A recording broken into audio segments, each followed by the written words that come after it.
अस्सलाम वालेकुम, this is me Javeria Tahir और मेरे साथ आज मौजूद हैं बिस्मा तारिक। अस्सलाम वालेकुम। वालेकुम अस्सलाम। बिस्मा, आज इतनी सुबह सुबह यहाँ पे आने का कोई ख़ास मकसद? जी बिल्कुल, ख़ास मकसद है। एज़ यू नो कि थैलेसीमिया अवेयरनेस वॉक होने वाली है 12 मई को। तो आपके और आप जैसे कई लोगों के कुछ जनरल क्वेश्चंस और कन्फ्यूजन्स हैं, उसको दूर करने के लिए मैं आज यहाँ मौजूद हूँ।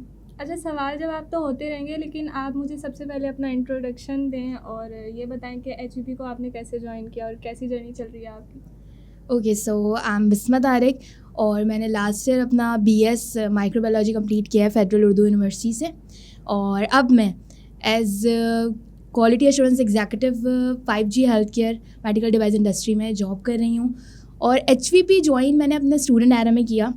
उस वक्त मैं सेकेंड ईयर में थी जब HVP की एक सीनियर और मेरी एक सीनियर की आपस में बात हुई थी और उन्हें कुछ एक्टिव वॉलंटियर्स की नीड थी। उस वक्त यहाँ पे mega event independence day celebration होने वाला था।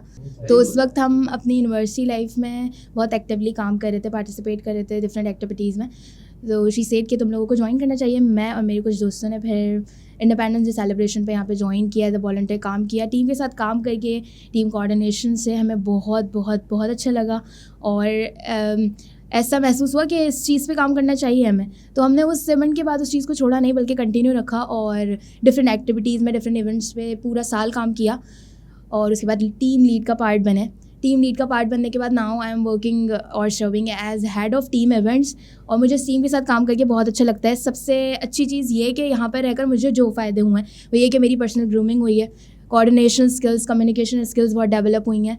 कहीं पे भी बात करने से पहले सोचना नहीं पड़ता, बहुत अच्छे से बात कर ली जाती है। और डिफरेंट थॉट्स, डिफरेंट माइंडसेट के लोगों से मिलकर आपकी अपनी सोच मज़ीद बेहतर होती है। तो मुझे बहुत अच्छा लगता है यहाँ पे काम करके। चलें हम अपने सवालों की तरफ आते हैं। बिस्मा, 12 मई को HIWT जो है वो एक वॉक ऑर्गेनाइज़ कर रहा है, वॉक फॉर अ कॉज के नाम से।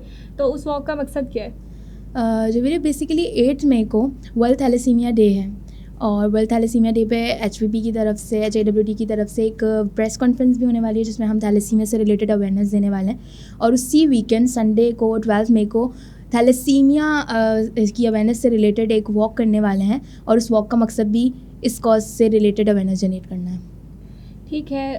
उसके अलावा सोशल मीडिया कैंपेन्स तो ऑलरेडी रन हो रही हैं थैलेसीमिया की अवेयरनेस से रिलेटेड, तो वॉक ही क्यों? वॉक का मकसद सिर्फ अवेयरनेस जनरेट करना नहीं है, आउटकम देखना भी है। अगर मैं आपको एग्जांपल देकर बताऊं कि अगर हम कोई भी किसी भी टास्क के लिए कोई एफर्ट्स करते हैं, कंटिन्यूसली एफर्ट्स कर रहे होते हैं, तो हमें ये देखना ज़रूरी है कि हम जो काम कर रहे हैं उसका कोई आउटकम है भी या नहीं।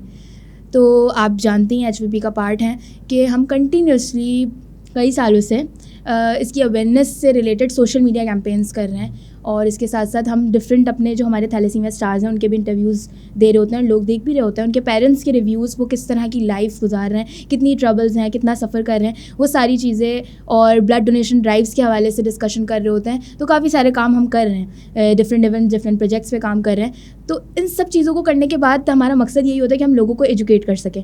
और इस वॉक का मकसद क्या है? उस वॉक का मकसद ये है कि हम लोगों को एजुकेट तो करें, हम ये देखें कि कितने लोग उस चीज़ को समझ रहे हैं और एजुकेट हो रहे हैं। तो जो लोग अपनी वीक डेज़ की रूटीन के बाद वीकेंड पे इस कॉज को इंपॉर्टेंस देके टाइम निकाल के आएंगे, इट मीन्स कि वो इस चीज़ पर सोचते हैं, इसको इंपॉर्टेंस देते हैं और उस वॉक के लिए टाइम निकाल के आए। अच्छा बिस्मा, हमारे पास ये क्वेश्चन भी बहुत ज़्यादा आ रहा है कि वॉक तो एक स्पेसिफिक एरिया में हो रही है, तो एक स्पेसिफिक एरिया से आप लोग कैसे जो है ना वो अवेयरनेस एक ऐसे शख्स तक पहुंचा रहे हैं जो इंटीरियर सीन या इस तरह के एरिया में रहता है, जिसके पास ना सोशल मीडिया है, ठीक है, ना वो इतना एजुकेटेड है, तो उसको वॉक का कैसे जो है ना वो वॉक के थ्रू आप लोग या किस तरह से थैलेसीमिया की उसको अवेयरनेस आप पहुंचाएंगे? जी बिल्कुल, ये बहुत अच्छा सवाल है और मैंने भी काफ़ी सुना है ये सवाल।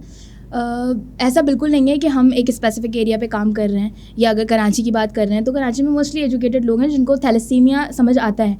लेकिन अफसोस की बात ये भी है कि उन एजुकेटेड लोगों में भी काफ़ी सारे ऐसे हैं जो उस चीज़ को सुनने के बाद नहीं समझ पाते और उसको इंपॉर्टेंस नहीं देते। लेकिन जहाँ तक आप बात करिए इंटीरियर एरियाज़ की, जहाँ लोगों को समझाना बहुत मुश्किल काम होता है, तो उन जगहों को हमने छोड़ा नहीं है।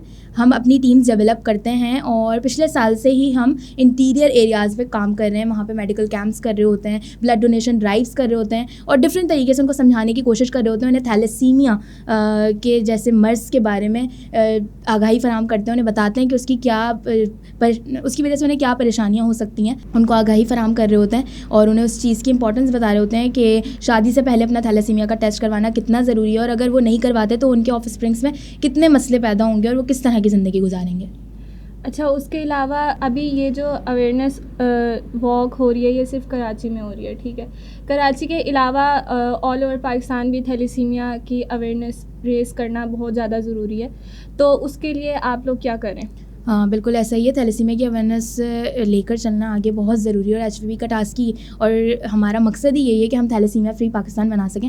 बिकॉज़ अफसोस तब नहीं होता जब हमारे पास पहले से जो बच्चे मौजूद हैं थैलेसीमिया मेजर के, उनको देख के इतना अफसोस नहीं होता कि अब तो वो बीमारी में है, उनके पेरेंट्स को इस चीज़ के बारे में नहीं पता था। अफसोस तब होता है जब हम न्यू बॉर्न्स को देखते हैं और वो उसी बीमारी के साथ आ रहे होते हैं, यानी इसका मकसद ये है कि हम काम कर रहे हैं और लोगों तक हमारी बात पहुँच भी रही है लेकिन वो उस चीज़ को समझ नहीं पा रहे। तो हमारा बिल्कुल टास्क है, आगे हमारा टारगेट है कि हम इसको नेशन वाइड जो है अचीव करेंगे और इस पर काम भी जारी है। इंशाल्लाह आगे बहुत अच्छी इस बारे में आपको चीज़ें सुनने को मिलेंगी। बिस्मा, आपने हमारे क्वेश्चंस और हमारी ऑडियंस के क्वेश्चंस को बहुत अच्छे से जो है ना वो उसका आंसर किया और उम्मीद है कि सबके जो है ना वो जितने भी कॉन्सेप्ट्स थे वॉक को लेकर वो क्लियर हो गए होंगे। मुझे खुशी है कि मैं इस चीज़ में कामयाब हुई और मुझे उम्मीद है कि जवेरिया आप फिर हमें वॉक पे ज्वाइन कर रही हैं। हाँ जी, इंशाल्लाह। और उसके अलावा मैं अपनी यूथ को भी और अपने जो भी हमारी ऑडियंस है उसको यही पैगाम देना चाहूँगी कि आप लोग भी वॉक का हिस्सा बने, क्योंकि सोशल मीडिया कैंपेन से यूथ तो चलो हो ही रही है, या फिर जो भी हमारे पास ऐसी क्लास है जो कि सोशल मीडिया पे बहुत ज़्यादा एक्टिव है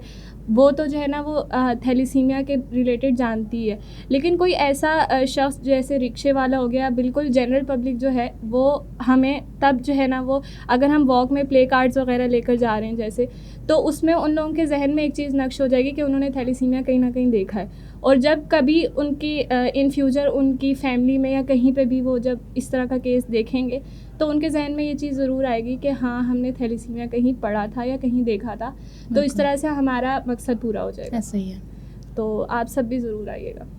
मुझे उम्मीद है कि जवेरिया की तरह आप सबके भी सारी कन्फ्यूजन्स और सवालों के जवाब हम दे चुके होंगे और इंशाल्लाह हम सब की तरह आप भी 12 मई को वॉक पे हमें ज्वाइन कर रहे हैं। Thank you so much. अल्लाह हाफ़िज़।